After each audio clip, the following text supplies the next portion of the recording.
if you do what you love, you'll never work a day in your life, right? Like that to me is like the most, like one of the most violent ideas ever. Actually literally trains people in art school to expect exploitation.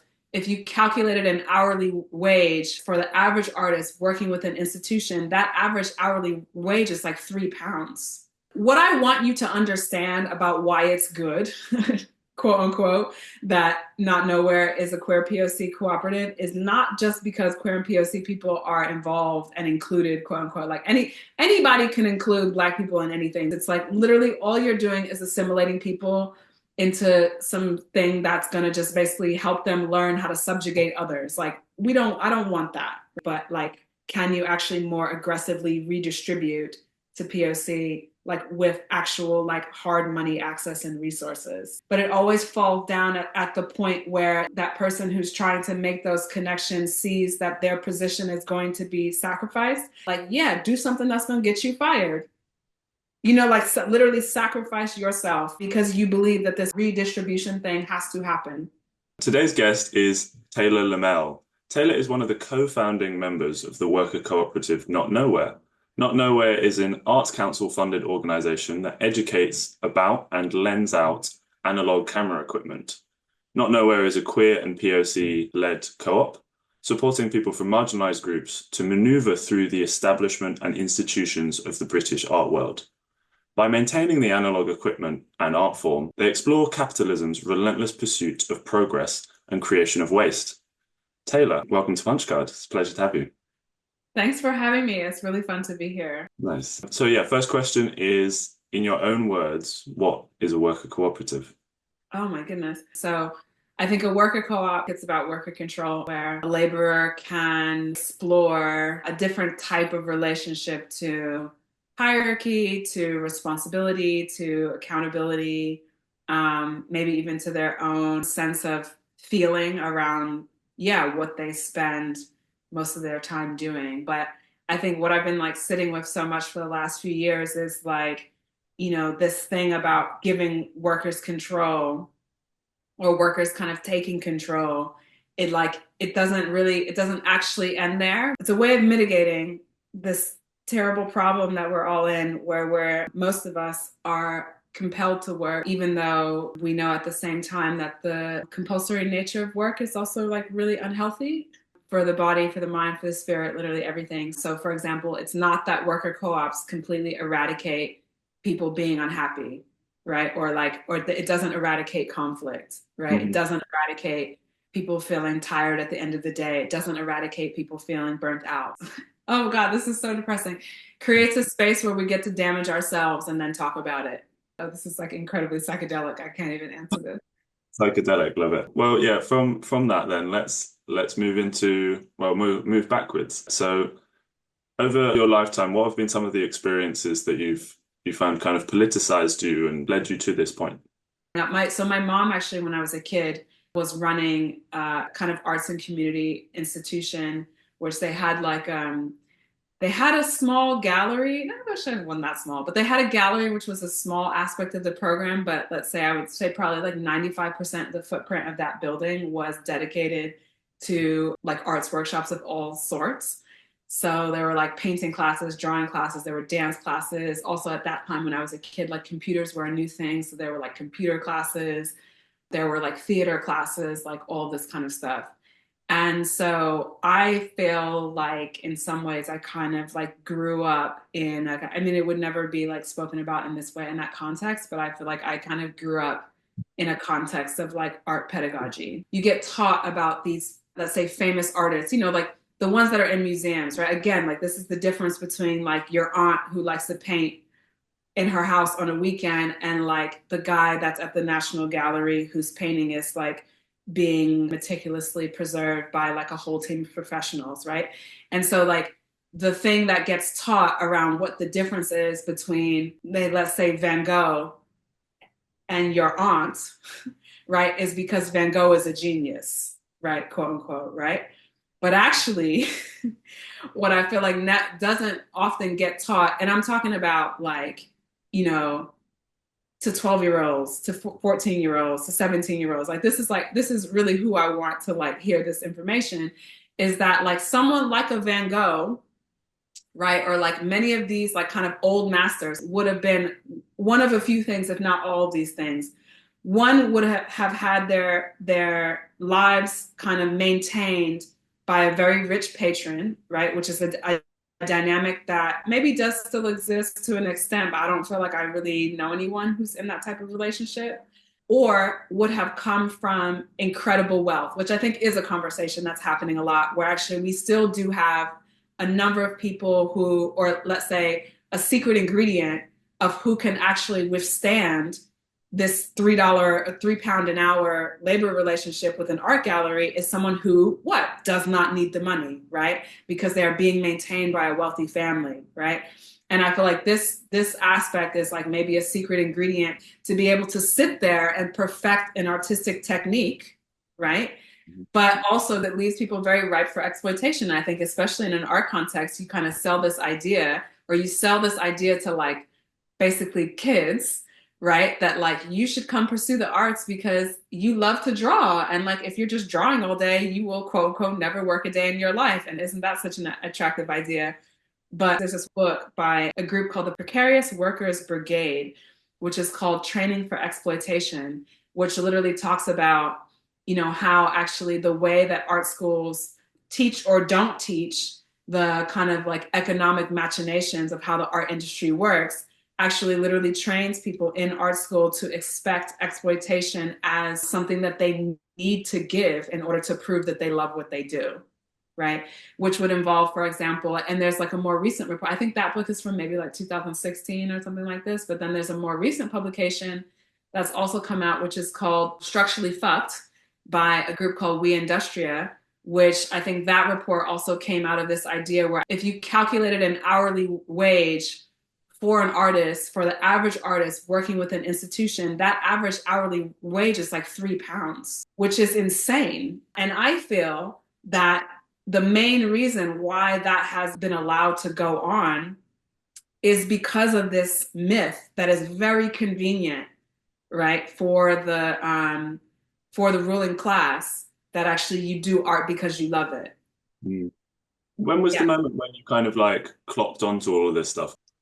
I mean, it was a few things. I think it was certainly moving to the UK from the States was like a very like wonderful experience, to the extent that I felt like people here were, particularly in an art context, were much more like kind of openly critical and openly Marxist.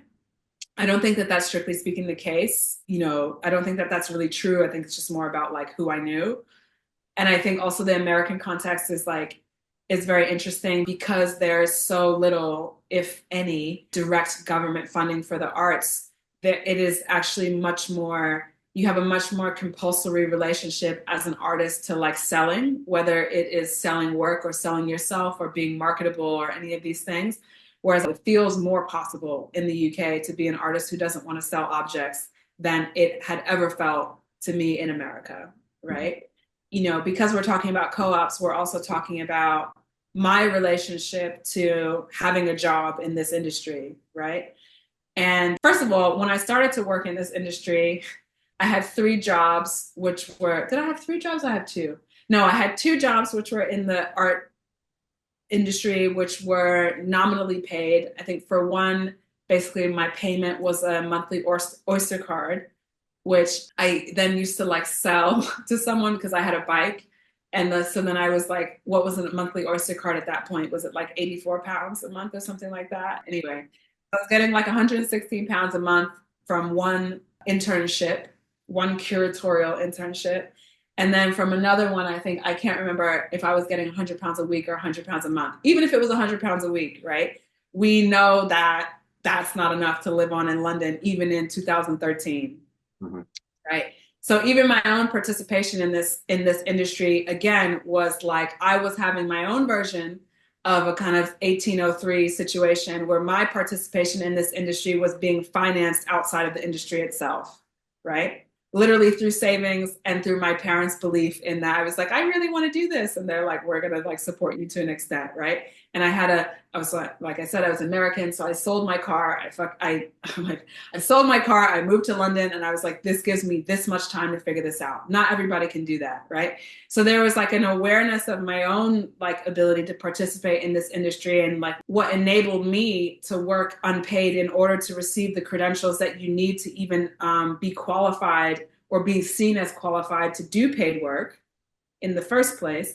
But then once I did eventually become qualified to like have a salary job, and that's actually what I ended up on the curatorial team for like a film and performance department in an arts institution in London, right? And that was, again, I'm like, I'm used to the word psychedelic again. That was like an incredible experience in terms of like a basic need for like joy and wonder, and like, met loads of artists, like was, introduced to lots of like really amazing ideas that were like incredibly seductive to me, people that were incredibly seductive, like artworks that were incredibly seductive, like all this stuff.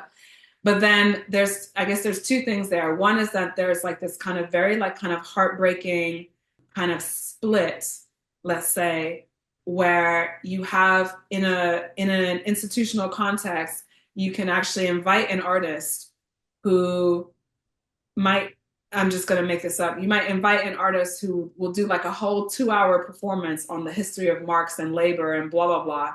But then the next day, as a curator, you still return to your hierarchical job where actually the person at the top yields the most capital, even if it's just cultural capital out of all the work that you do, right? So for example, I would have been engaging in like a number and like a lot of like labor, which would then be credited to someone else who was above me, right? Because that's just how it works, right? And that's not even about money, right? That's like cultural capital, which I do think has a value, or certainly has an energy in the. It's certainly, if paper money is just an abstraction, I think cultural capital is just as strong an abstraction, right? Okay, so there was that, like noticing that kind of relationship, that actually there was like a real contradiction, right, in terms of the ideas that were being presented in the museum and the way that the museum was structured. Right? That's one thing. And then I think the other thing was noticing also, again, thinking about myself as a worker, noticing how starkly my experience of being at work was dependent on who my manager was. On a day-to-day life, my actual quality of life was deeply affected, if not controlled, by the relationship to the person who I reported to. I mean, I don't remember how old I was at this point. Maybe I was like 27, and like, like breaking out in like mysterious hives and like all this other kind of stuff. And like, yeah, I mean, there were like a number of health metrics that were really, I had a lot of like joint pain and blah. So it was, my body was literally trying to tell me that this is not okay. So then there's this very kind of like almost heartbreaking kind of like crashing down of reality of like, I used to say towards the end of that job, we might as well be selling forks. I had come from, before I decided to like, quit what was my job and like move to London and study art history, this like completely like romantic thing. I was like, I definitely had a sense of myself being like in a job, right? But then I like did this like super romantic thing of like, oh, and this is what I mean about how it's very dangerous, this idea that you should do what you love, right? Because then I was like, oh, let me go do what I love. Because at that time when I had let's say a regular job in like another industry, I was like going to museums on weekends. I was like, right? So then it's like, oh, let me like do the thing that I like to do on weekends. Let me just do that all week. And then I successfully did that and realized like, oh, this is a job like any other. Like we might as well be selling cutlery. No offense to anyone who sells cutlery, right? But like, but it's just about this thing, about this myth that art is different. Everyone, please remember that the arts in many ways is an industry just like any other, or is part of industry, produces industry, creates value for other industries. And, it's not that the government doesn't know that, because they celebrate that aspect in so many reports as to why it would make sense for them to pour so much money into something that is not, strictly speaking, income generating, right? Because culture does produce capital. Okay, fine. So you were a key holder at Mayday Rooms, Yeah. which is in London. Can you just explain what Mayday Rooms is to somebody who might not know, and your relationship with it? Yeah, shout out to Mayday Rooms. So Mayday Rooms basically is an archive. First and foremost, that's my understanding is that first and foremost, there's still an archive, will always be an archive of movements, of resistance. They hold a lot of material, for example, in relation to the Wages for Housework movement, which is one of the things that I appreciate them for so much. They also, I don't know if they still are, but at one point they were host to June Giovanni, who runs the June Giovanni Pan African Film Archive, Pan African Cinema Archive, sorry, which is a collection that this amazing woman has amassed over a number of years of films from across the African diaspora, like kind of worldwide. And they also they provide space for like a number of groups to meet. At the time, I was a part of a publishing collective called PSS, and we were key holders. Anyway, so basically, we used that access also to allow a group of POC artists who were mostly working in film and new media. I think that happened because I think film, again, going back to this thing where like this kind of like very long unspoken conversation about how much wealth you actually need to maintain being a painter, for example. You know, film and new media and performance practices is like something that people can do a little bit easier without having a studio. So, obviously because of the number of wealth disparities that there are in the UK, I think it makes sense that many at that time, Black and POC and queer artists were working with film and new media because that was something that they could do just with their own bodies or with very little equipment or, whatever. So anyway, we were meeting there and other places. Mayday Rooms was one of the places that we were meeting, and people were like presenting work and, like talking about their work and having dinner and like building community and all this other kind of stuff. And we were trying to also make it like a really like kind of intergenerational vibe. And so we tried to like have everyone there from like BA, someone who was like studying their BA, all the way up to like, let's say, artists who were in their 50s or 60s or whatever. And actually, it was through those connections that we met Nowhere, which was the analog film nonprofit in Bethnal Green. And that led to things that became Not Nowhere. Yeah, we'll come to that in a bit. Before we get onto that, I wanted to ask you, so we've touched on how art is sort of used by capitalism as a sort of productive industry. But in your opinion, is art useful for kind of political organizing the left and working class struggle? Because that is something that people, there's sometimes a bit of contested or like conflict or whatever the right word is about where people will be like, oh, well, why are we doing art? Where maybe we should just be doing pure organizing. Do you have an opinion about that? That's a good question. Oh, that's such a traumatizing question, Caleb, because I think something that has always really like bothered me is that I think there are a lot of organizers who feel like art is like the source of liberation. And I do get it to a certain extent. But I think for me, the liberation is more in the misuse, right? So I can certainly see how being facilitated to draw all day as opposed to whatever else you were doing would be liberatory in that moment for that person in a quite a contextual nature. But I don't think that drawing itself is liberatory. It cannot be liberatory on its own.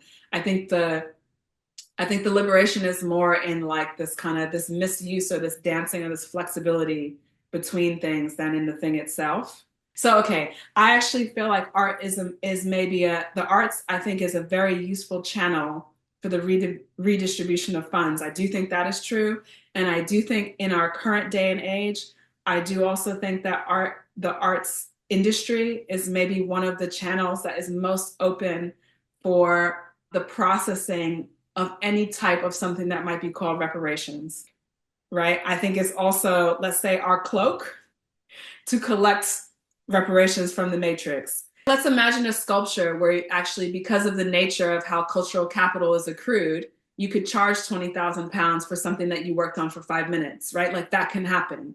And I actually feel like depending on who that person is and what that 20,000 pounds is for, then yes, I think damn well we better charge that 20,000 pounds for that thing we worked on for 5 minutes, right? And that's what I mean about reparations from the matrix, Yeah. which is actually, that's a phrase, reparations from the matrix, comes from my fellow co-op worker, Daniela Valsgen, who is an amazing poet and performer and everything else. So we know that actually this thing of like operating outside of capital is like a distant dream, and we're just out here trying to mitigate it and like not die and trying to like create space for other people and blah, blah, blah. Is like the fact that you can charge 20,000 pounds for something that you worked on for 5 minutes, yes, is a violence, but I think it's one of the tools that we have to use. You know, maybe a critique, or not a critique, but sort of a pushback or a challenge on that is that, is there not an issue with that idea that that tends to favor kind of individuals, and unless we're organized in, I don't know, a collective of some sort and are approaching that, you know, what might be called financial domination in a way that's like kind of collective, it's just kind of benefiting an individual, and you know that is redistribution, but you know it's slightly less effective essentially. Yes, great question, great challenge, great pushback. This is why I feel like I agree with you 100%. I agree with you. That example kind of only works as as a liberatory force if there is a collective that is kind of like receiving that reparation from the matrix, right? I'm certainly not suggesting to any, you know, young Black woman sculptor, for example, who might be listening, is that your ability to collect 20K from a West London gallery is inherently political on its own. That would be, for example, why a co-op.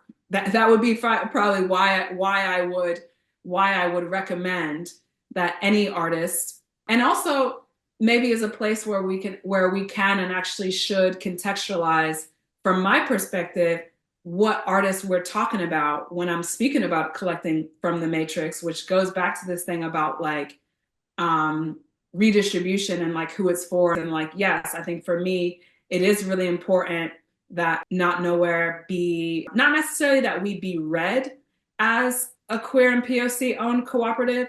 It's like what I want you to understand about why it's good, quote unquote, that Not Nowhere is a queer POC cooperative is not just because queer and POC people are involved and included, quote unquote. Like anybody can include Black people in anything. We've seen that. That doesn't do anything, right? Because then basically all that happens is you just basically indoctrinate and ingrain loads of problematic like assimilatory politics into these quote unquote marginalized groups, right? Which again is violence. There's a term which again I love, which is called predatory inclusion, which comes from someone called Kesu Park, and I feel like that idea has been incredibly like useful for me in understanding like why it's not enough and actually why it's actually detrimental. This like ravenous impulse that I feel like a lot of like UK organizations have to diversify and to include marginalized groups. It's like literally all you're doing is assimilating people into something that's going to just basically help them learn how to subjugate others. Like I don't want that, right? What I'm trying to say is like, if you're thinking about it from a context of the quote unquote marginalized, whoever they are, I guess I would say that the arts is the only thing that I have found where people are willing to redistribute, really willing to redistribute rather than just include. In terms of like thinking about your kind of co-op listener, you know, your white middle class ideological man, right? I do not encourage British co-ops to try to include more POC, but like, can you actually more aggressively redistribute to POC, like with actual like hard money access and resources? Like give something for free, like literally give something for free. You know what I mean? Like just, which is not charity, because even charity is not free, right? Give with the expectation that it's going to cost you.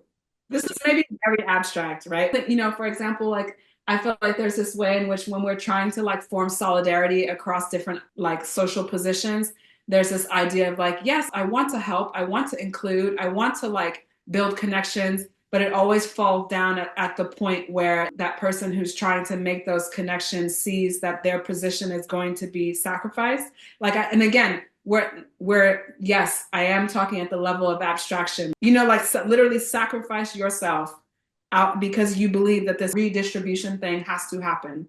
I don't think that's abstract at all. I think a lot of people struggle kind of bouncing in between those kind of like more charitable, learnt behaviors and trying to be more redistributive, but like struggling. But I think there's maybe just like a different thing about being comfortable with the idea or being like motivated by the idea that privilege is something to use and not apologize for, you know? Yeah. In this context of like of being on the left, of being radical, like, right? I feel like actually one of the things that we're doing to each other on the left is making people who are privileged feel like they need to apologize, right? Rather than encouraging them. Like, I'm not really interested in trying to ask someone who has privilege to apologize for it.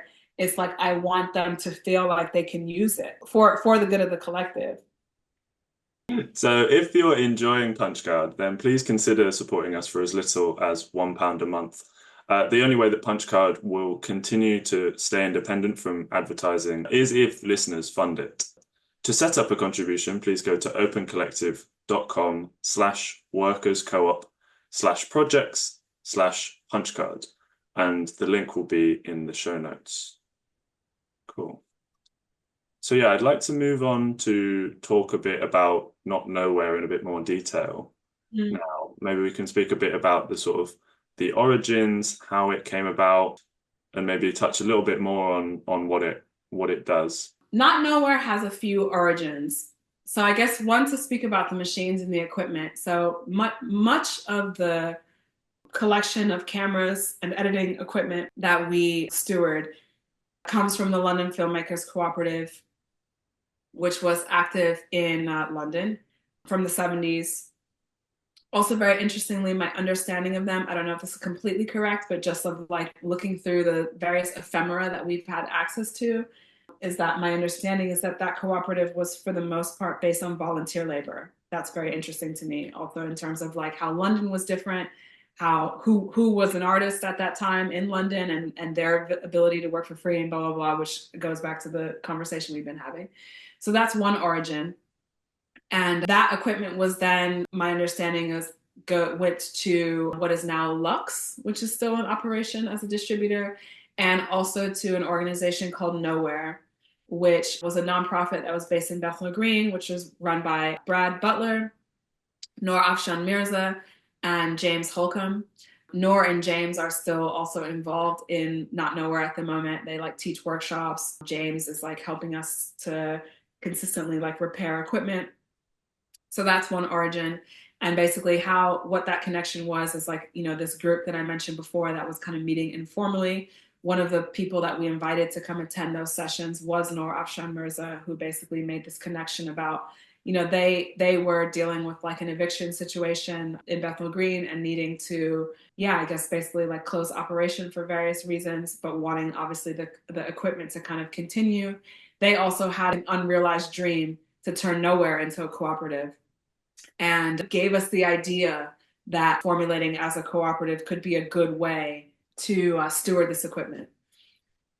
So that's one. So I guess there are a few origins there. One is the London Filmmakers Cooperative. One of those is Nowhere. And then one of those is this like informal group, let's say of like my generation and younger, who were meeting and organizing and building community around this kind of peculiar position of like being a new media artist in London in the contemporary late capitalist era. So basically, we entered into a process called novation, which is a term that I didn't know anything about, but which is a legal term which speaks to the transfer of physical assets between one incorporated entity to another. Like, this is how you play with infrastructure, right? Because there was this transfer of physical assets, as in like literally the cameras and the editing equipment being passed between Nowhere and Not Nowhere, there was basically an argument made that actually the Arts Council grant should be considered another physical asset because there's no way to actually activate the equipment without this grant. right? What the process of novation allowed us to do is to actually have a channel opened to where we could then apply for the grant ourselves, right? It didn't necessarily give us the grant straight away. So then we did an Arts Council application and we were successful. And yeah, that's how we got the money. One thing I want to say here is the amount of money that we have that either Nowhere or Not Nowhere has received has basically not increased in any real substantial way kind of since 2008. It certainly was a thing that allowed us to start. It certainly is a thing that allows us to guarantee regular work to a small extent, which is more than nothing, right, for a number of people. It obviously guarantees that we are able to provide, again, a number of programs, right? But it also, I guess, their mission is that we would become so self-sufficient that we would no longer need their money, right? And that's why the money will never increase, right? And that's also our mission for different reasons, right? And so I think that if you imagine on day one, we were 100% reliant on their grant for our operations and our activities. I think right now we're somewhere at like 65 to 70%, maybe even less, maybe 60 to 65. Maybe eventually when all's said and done, this co-op will be a very interesting kind of case study for people to look at in terms of, can you actually run an arts institution with another economic model, which is not either a commercial gallery or a nonprofit, like kind of government granted institution. And can you explain a little bit more about Not Nowhere's economic model that would help them to move away from being heavily grant funded? This thing about Not Nowhere being a case study for how to get off of grant funding, that's definitely my hope. That's my vision. It's not feeling like a kind of light switch moment. Where we're at now is that we do equipment hire already. We're building an eco-processing darkroom in our space. So for example, we have a machine called a contact printer, which there actually is not another functioning contact printer publicly available in the UK at the minute. If you were a filmmaker working with analog, would have to go to Berlin to get, right? So, I mean, what's the kind of timescale for that? The lab is not going to take that long. The lab will be open this summer. Yeah, in terms of the sort of like using the grant money from the Arts Council in a sort of financial domination sort of way, and doing things that would be considered, radical, or to progress whatever causes you think are important, like Not Nowhere thinks are important. Like, are there kind of practices that you're doing apart from teaching people about the analog cameras and stuff, which you're able to do facilitated by that money? Like a concrete example is our former treasurer, Sally, runs a basic budgeting workshop. I think that workshop is like literally amazing because not only does that workshop address, actually how to put a budget together and blah, blah, blah, which is like, would be a professional technical skill, but also I think working class people not having financial literacy benefits the ruling class, right? So we have to talk about money, right? I'm trying to be more concrete for you. Thank you very much. I do have one. We'll end on this question since we're running out of time. I wanted to ask you, what does Not Nowhere? I mean, you've spoken a little bit about what Not Nowhere does that other co-ops might learn from, but internally, maybe in the way that Not Nowhere works, in the way that Not Nowhere operates in its kind of co-op in a more general term, so less specific to it being in the arts industry. Is there anything that you think that other co-ops can learn from what Not Nowhere's been doing? This labor relationship does have physical and emotional costs. And I think that we are really good at kind of like holding that in the front of our minds. And I'm talking about like discussing things at the level of like fear and love and like pain and like frustration and like, you know what I mean? Stuff like that. Let's say I think we're good at acknowledging in the mix alongside with the kind of like hard numbers of like what we're being paid. So why do you think that that's important that Not Nowhere does that, like holds that space? And also because it is something that I've heard other people talk about in co-ops as almost like a negative. They're kind of like, oh, it's so, like emotionally draining, or, there's almost like an expectation to kind of be everyone's therapist to like a small, I'm hyperbolizing a little bit, but some people find that a little bit too demanding. I've been saying like the last couple of weeks, it's just like it's really hard being a body under capitalism. And we know this, that's why we're in co-ops, you know what I mean? But like to actually not be able to acknowledge that with the people who you are a body under capitalism in community with, I just feel like it would be extra isolating, like also the sort of the point of working cooperatively as opposed to individual would be to battle this like kind of isolation and alienation. And I think acknowledging the kind of emotional toll not only of the reason why we come to do this work, but that actually coming together to do this work doesn't absolve you from emotional labor. It actually requires more of a different sort. I think it's also just a way to kind of battle the alienation. Yeah, yeah. And that's the balance that Not Nowhere has to occupy. Exactly. Exactly. That's a great place to end, Caleb, because that's exactly what's going on. Yeah, that's what I thought. Great. Taylor, thank you so much for coming on. Thank you, Caleb. Thank you, everybody, for listening. Punchcard is released monthly, so look out for the next episode. If you enjoyed listening, please consider supporting Punchcard by going to our Open Collective page at opencollective.com/workerscoop/projects/punchcard and starting a monthly contribution.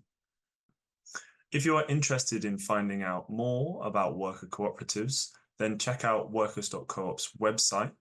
And don't be shy to send any questions you have or ask for support by emailing solidarity@workers.coop.